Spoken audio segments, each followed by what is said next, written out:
Apakah sudah kelihatan screen saya? Kelihatan, Pak.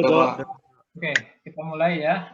Kita akan belajar audit keuangan sektor komersial. Tadi kita sudah perkenalan. Ini perkenalan saya. Sehari-hari saya sebagai partner di kantor akuntan publik, ya. Saya juga jadi anggota satu komite audit di BUMN. Kemudian saya anggota Dewan Review Mutu dari IAPI. Baik, kita akan belajar mengenai auditing. Kalau nanti kalian ada yang KPPK-nya audit, kemudian mungkin mengambil objek di kantor saya, dipersilakan. Ini kantornya ada di Tanjung Barat ya, Jakarta Selatan. Oke. Kita akan belajar auditing dan harapan saya nanti kalian aktif. Kalau ada yang mau bertanya, bertanya saja supaya nanti punya pemahaman yang lengkap ya. Silakan kalau di tengah penjelasan saya bicara mau bertanya, bertanyalah. Nanti kita jelaskan sama-sama ya.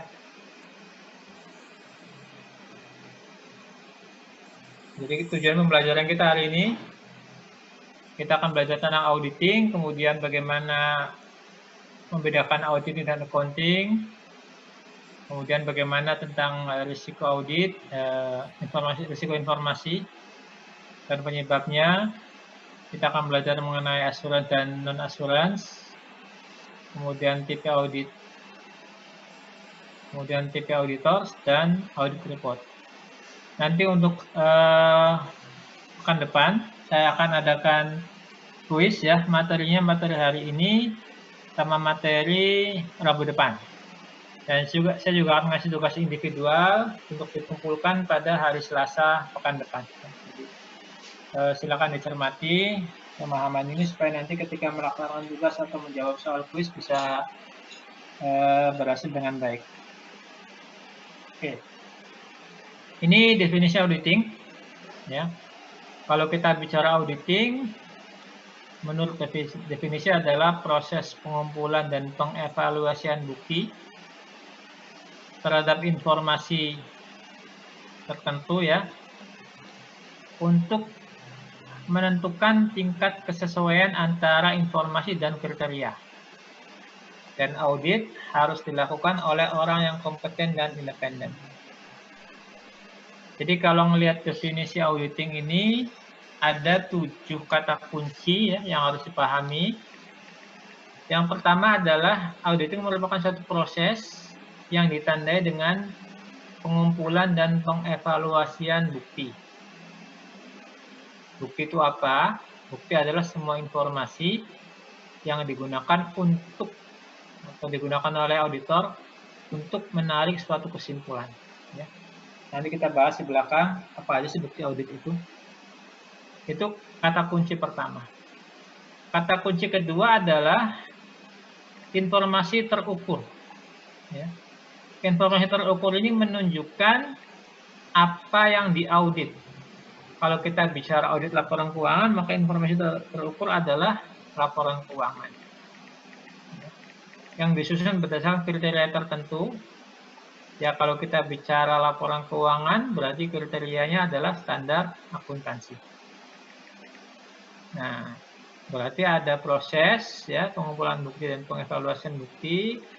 Nah, ada informasi. Informasinya apa? Informasi yang pertama adalah informasi terukur yang diaudit. Yang kedua, kriterianya apa? Yang ketiga, laporan. Ya. Jadi kalau informasi dan kriteria itu miliknya si penyedia laporan, kalau laporan ini adalah miliknya auditor. Ya.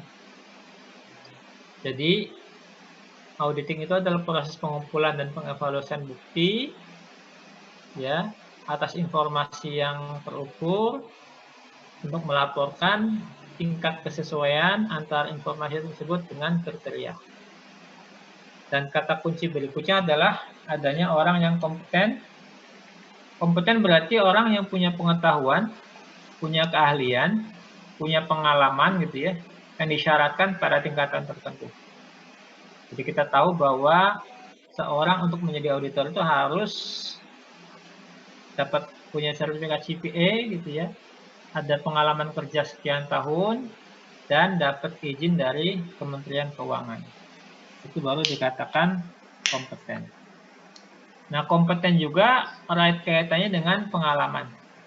Artinya, seorang bisa dikatakan kompeten, selain punya keahlian, harus juga punya pengalaman. Kenapa perlu pengalaman? Karena ketika melakukan audit, ada satu proses yang harus dilalui, yaitu membuat judgement profesional, pertimbangan profesional. Dan itu hanya bisa dilakukan dengan baik apabila seorang yang membuat judgement adalah orang yang punya pengetahuan dan orang yang punya pengalaman. Dan berikutnya adalah independen. Seorang auditor harus independen, dalam artian bebas menggunakan kompetensinya untuk menarik kesimpulan. Jadi tidak dipengaruhi oleh siapapun. Jadi dia bebas memberikan kesimpulan sesuai dengan bukti audit yang berhasil dia kumpulkan. Itu definisi dari auditing.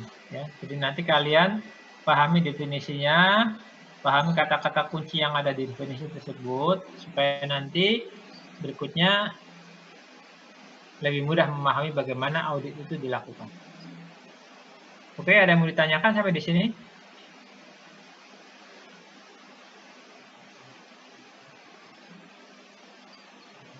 Sudah dapat pahami semua?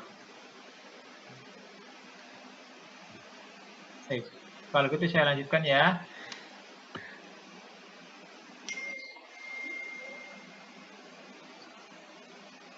Nah, bicara bukti audit, tolong dipahami bahwa bukti audit itu tidak terbatas pada invoice, voucher, ataupun dokumen-dokumen yang ada di perusahaan. Dokumen-dokumen yang ada di perusahaan itu hanyalah salah satu bagian dari bukti audit, yaitu transaksi, data transaksi. Jadi kalau kita bicara bukti audit yang pertama adalah masuk kelompok data transaksi. Ini bisa laporan keuangannya, bisa buku besar, bisa jurnal, bisa daftar-daftar, bisa dokumen-dokumen pendukung, invoice, voucher, PO, dan sebagainya. Itu namanya bukti audit dalam kelompok data transaksi. Nah, data transaksi ini milik dari manajemen, ya, milik dari yang diaudit. Kemudian ada juga bukti audit observasi. Nah, observasi ini adalah bukti audit berupa hasil pengamatan auditor atas satu proses yang dilakukan di perusahaan. Contohnya misalnya ketika auditor mengaudit persediaan, kemudian manajemen atau perusahaan melakukan perhitungan fisik, auditor melakukan observasi. Nah, hasil observasi itu menjadi bagian dari bukti audit. Ya. Nah, yang ketiga adalah inquiry. Inquiry adalah wawancara. Ya, jadi kita bisa melakukan wawancara atau tanya jawab kepada manajemen, ya, entah kepada direksi, kepada siapapun yang memang terkait dengan laporan keuangan. Hasil wawancara itu kita dokumentasikan dalam bentuk notulen, kemudian itu bisa menjadi bagian dari bukti audit. Nah, kelompok yang keempat adalah komunikasi tertulis maupun elektronik dengan pihak luar. Jadi ketika audit, kita biasa memang melakukan konfirmasi, misalnya kepada bank, kepada supplier, kepada customer, kita mengirim konfirmasi. Nah, konfirmasi kita dengan pihak luar itu juga menjadi bagian dari bukti audit. Jadi bukti audit ada 4 kelompok, data transaksi, observasi, inquiry, sama komunikasi tertulis maupun elektronik dengan pihak luar. Ada yang mau ditanyakan?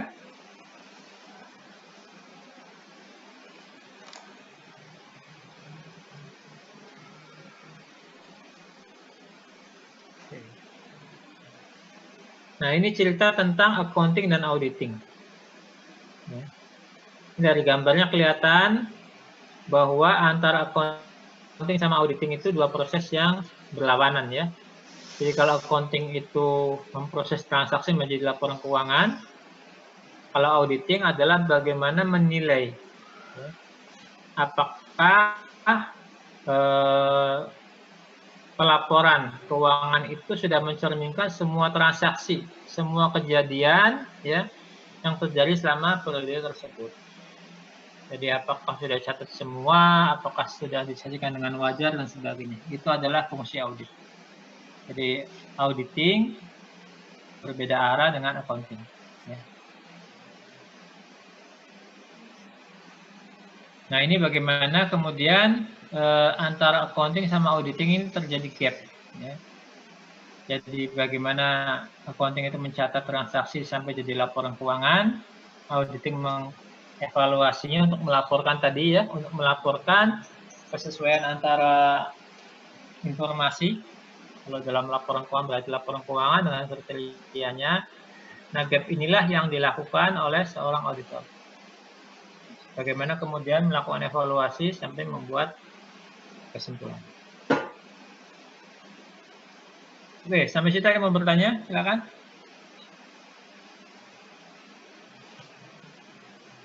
Sudah jelas semua? Jelas, Pak. Oke, kalau jelas saya tanya ke Rauf. Sebutkan 7 kata kunci definisi auditing, Rauf.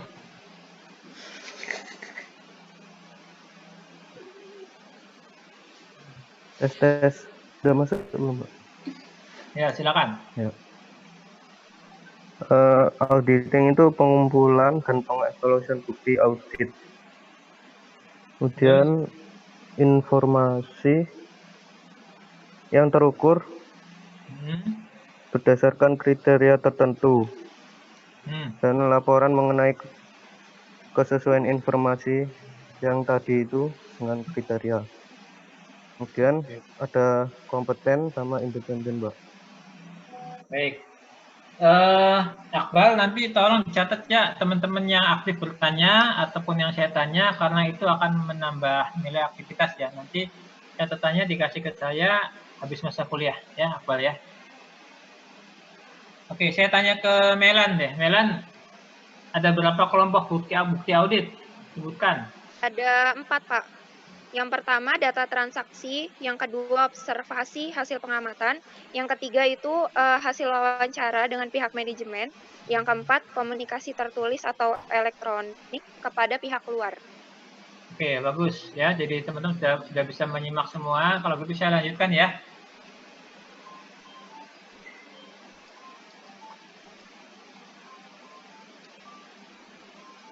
Nah, slide ini menggambarkan bagaimana pentingnya audit ya.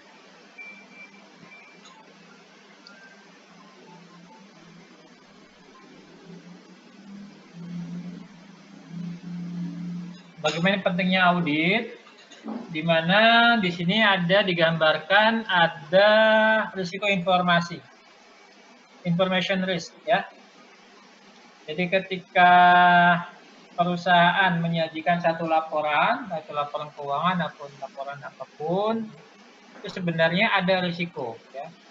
Ada risiko informasi itu berupa kemungkinan bahwa informasi yang disajikan ini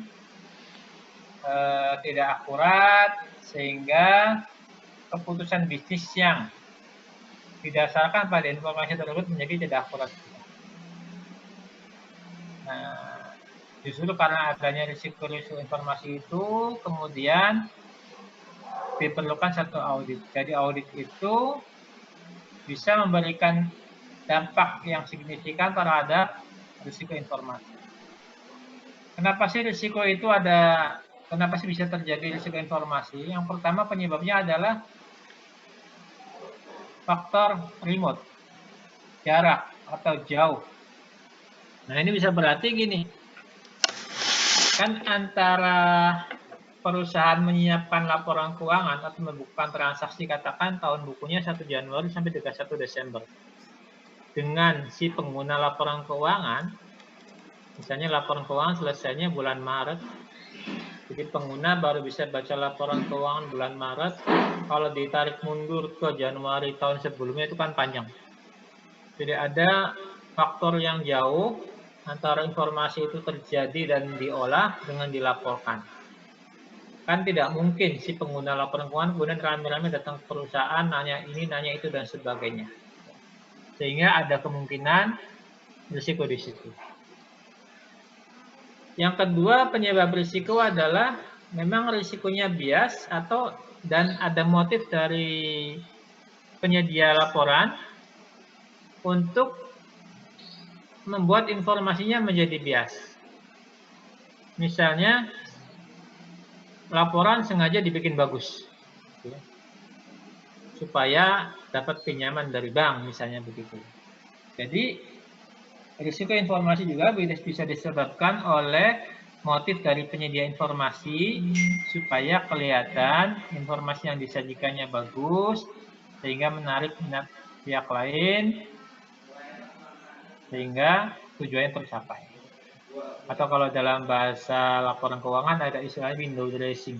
Window dressing itu adalah laporan keuangan yang sebenarnya tidak bagus tapi dibagus-bagusin gitu ya. Nah, itu ada risiko menjadi penyebab adanya risiko terhadap informasi. Yang ketiga adalah jumlah data yang banyak. Kita tahu namanya transaksi perusahaan pasti datanya banyak ya, tidak mungkin 1, 2, mungkin bisa ratusan, bisa ribuan. Kalau perusahaan gede mungkin bisa jutaan barangkali, sehingga di sana ada kemungkinan kesalahan pengolahan, entah apapun yang berikutnya, sehingga informasi yang disajikan menjadi tidak akurat atau tidak lengkap dan sebagainya. Dan penyebab keempat adalah tingkat kompleksitas transaksinya. Ya. Transaksi perusahaan tentu tidak satu, berbagai macam, udah volumenya banyak, transaksinya macam-macam, waktunya panjang, dan sebagainya. Sehingga ada kemungkinan kesalahan treatment, atau ketidakpahaman dari penyedia, dan sebagainya. Dan disinilah perlunya audit. Ya, audit menjadi penting untuk meminimalkan adanya risiko-risiko dari informasi yang disajikan bagi pengambilan keputusan.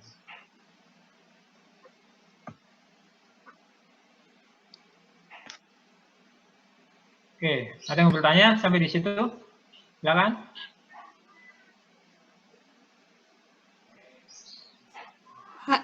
Pak izin bertanya. Ya. Transaksi pertukaran itu maksudnya gimana ya, Pak? Kan gini, kalau kita bicara perusahaan, apapun bentuknya, gitu kan ya. Pertama, transaksi pasti kompleks, pasti masing-masing tidak satu jenis. Kemudian dia juga bertransaksinya tidak hanya dengan satu pihak ya, dengan berbagai pihak yang bermacam-macam, misalnya ya, katakan misalnya dia menjual produknya ke customer, ada yang customernya yang baik, ada customernya yang mungkin tidak baik gitu ya, sehingga misalnya berpengaruh pada tingkat ketertagihan piutangnya dia.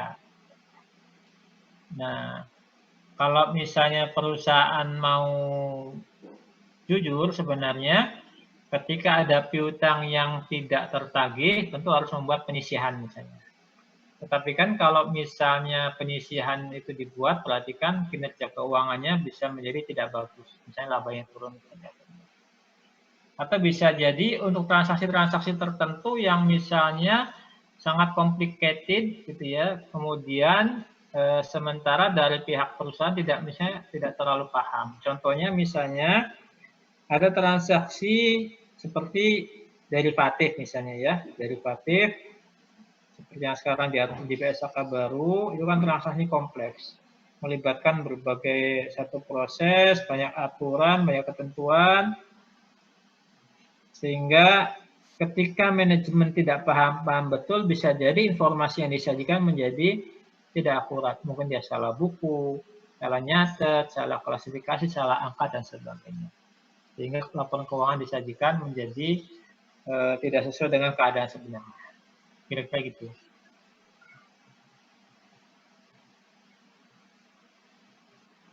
Ada lagi?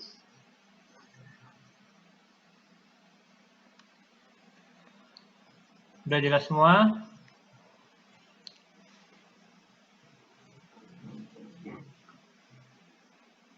kalau jelas lanjut ya. Nah, sekarang kita mengenal apa saja jasa yang bisa diberikan oleh CPA ya, oleh ahli, oleh akuntan publik. Nah, di sini saya gambarkan dalam bentuk bagan. Nah, istilah standarnya itu adalah perikatan ya. Atau bahasa Inggrisnya engagement. Jadi kalau kita lihat di standar audit namanya perikatan. Nah, perikatan itu ada dua ya. Ada yang asurans, ada yang non asurans. Nah, ini bahasa Inggris yang diindonesiakan ya. Jadi agak nggak enak bacanya. Apa bedanya asuransi sama non asuransi? Kalau asuransi itu adalah memberikan keyakinan. Sementara kalau non asuransi tidak memberikan keyakinan. Nah, asuransi sendiri bisa terbagi menjadi dua. Yang keyakinannya memadai namanya audit, yang keyakinannya terbatas namanya review. Jadi asuransi yang keyakinan memadai namanya audit, kesimpulannya positif. Apa kesimpulan positif itu? Kesimpulan positif maksudnya adalah ketika auditor menyatakan pendapat, dia secara tegas mengatakan laporan keuangan wajar, laporan keuangan tidak wajar, atau laporan keuangan wajar dengan pengecualian, atau malah dia tidak menyatakan pendapat. Itu kesimpulan positif, jadi jelas. Kesimpulannya apa, itu yang disampaikan. Nah, itu yang dilakukan untuk audit. Sementara kalau review, kesimpulannya negatif. Auditor tidak akan mengatakan laporan keuangannya wajar, tidak wajar, atau sebagainya. Auditor hanya mengatakan laporan keuangannya telah disusun sesuai dengan standar atau tidak sesuai, gitu ya. Jadi tingkat risikonya lebih rendah, ya, karena sifatnya lebih terbatas. Itu review. Jadi kalau audit ada opininya, review tanpa opini. Tapi ada laporannya, ya. Nah, kata kuncinya dari penugasan asuransi adalah auditor pasti menerbitkan laporan. Kalau asuransinya itu audit, laporannya opini, positif ya. Kalau review laporannya negatif. Nah, ada juga jasa yang sifatnya non asuransi. Asuransi tidak menyatakan pendapat. Nah, ini ada standar tersendiri di standar profesional akuntan publik. Ada namanya standar jasa terkait. Nah, contohnya adalah perikatan prosedur disepakati. Atau juga contoh bisa kompilasi laporan keuangan. Oke, kita jelaskan lagi ya. Nah, ini matriks bagaimana hubungan antara level asuransi yang dilakukan dengan bukti yang dikumpulkan. Ketika pekerjaannya adalah asuransi, ya, dengan keyakinan memadai atau audit, maka tingkat keyakinannya tinggi, itu buktinya pasti luas. Audit itu buktinya lebih luas atau paling luas dibandingkan dengan review sama yang non-asuransi. Tapi kalau misalnya penugasannya review, di mana keyakinannya terbatas, kesimpulannya negatif, itu tingkat buktinya jauh lebih sedikit daripada audit. Ya, cukup signifikan lah, maksudnya tidak ekstensif. Nah, kalau misalnya penugasan non-asuransi, karena auditor tidak menyatakan pendapat apapun, maka pengumpulan buktinya minimal saja gitu. Dalam artian gini, ketika penugasannya non-asuransi, apapun bukti yang dikasih oleh manajemen itulah yang diolah oleh auditor dan itulah yang disajikan. Jadi auditor tidak mempermasalahkan buktinya cukup atau tidak, tepat atau tidak. Kenapa? Karena auditor tidak menyatakan opini. Di audit paling tinggi, review terbatas, kalau non asuransi buktinya minimal. Nah, ini bandingannya antara review, kompilasi sama penyiapan. Ya. Jadi kalau kompilasi ini laporan keuangan yang bikin perusahaan. Kalau preparation, penyiapan, auditor ditugaskan membuat laporan keuangan. Ini beda. Ya. Nah, kalau review jelas. Perusahaan sudah punya laporan keuangan, direview oleh auditor, untuk memastikan sesuai nggak dengan standar. Ya. Dan review itu prosesnya ada dua. Ya, inquiry kepada manajemen, kemudian melakukan prosedur analitis. Itu review. Keyakinan terbatas, kesimpulannya negatif.